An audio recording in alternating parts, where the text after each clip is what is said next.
with that, I would like to thank Mr. Andrew Lisidi for joining us and sharing that insight throughout our news. Thank you very much.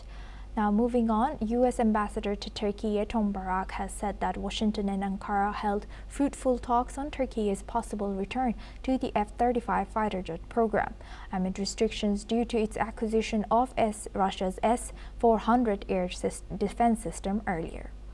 Barrack has highlighted that under the U.S. law, Turkey must no longer operate or possess the S-400 system to qualify for the F-35 program.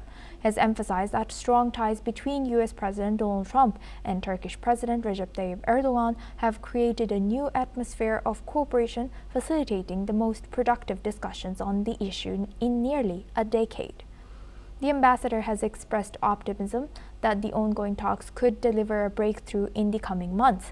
Addressing both U.S. and Turkish security requirements, Barrack has noted that successful negotiations could restore Turkey's access to the advanced stealth fighter jets while maintaining alignment with U.S. defense priorities.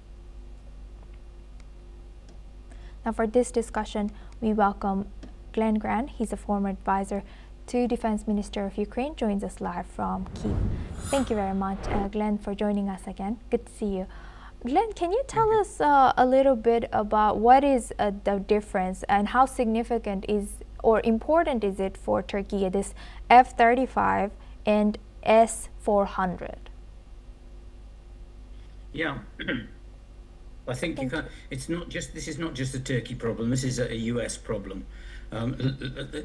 Lots of countries around Europe that were originally wanting the F-35 are now considering other options, and the reason for this is because they don't trust America to maintain the F-35 in the way that it should be maintained, and they're worried about the on-off switch that America has for the software on the F-35, that it can be turned off and on and actually make them redundant if America so wants. But America needs the money because of this, because they've actually not done so well with defense spending more recently, because people are looking at European countries. Turkey wants the F-35, but it's got the S-400, and the trouble is that the S-400 is an air defense system which, when it's turned on, can basically track the F-35 and take data from the F-35 and will pass that data automatically to Russia. Of course, America doesn't want this.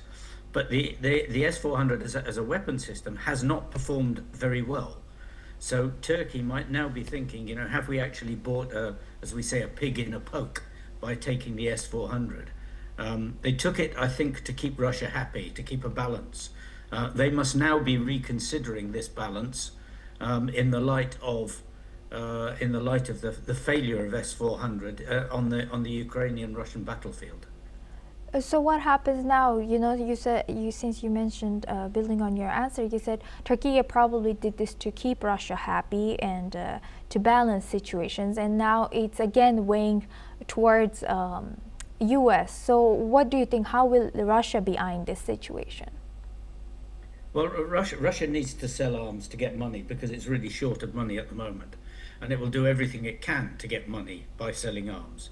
But frankly, any country that actually buys arms from Russia needs to look at this with a serious health warning, because most of the weapons that Russia has used, with the exception of their electronic warfare, most of those weapons have actually not performed very well. So Turkey will be looking at this more seriously and saying, hey, if we've got S-400, that means also we can't buy Patriot from US, which has performed well. This keeping a balance, this is now Erdogan's problem. If he keeps the S-400, there will be no F-35. That's absolutely guaranteed because it's US law. So he's got a real challenge, and that's his challenge. The Americans will want him to buy F-35 because it's hard cash, and they'll want to sell more to Turkey. It's a big buyer. Yes. But hey, balance is everything in this. Yes, and lastly, Glenn, how might this potential return of Turkey to the F-35 program, if it happens, how do you think this will be affecting NATO's air defense posture? Well, it'll make that part of the world for NATO much stronger because the F-35 is a remarkable aircraft.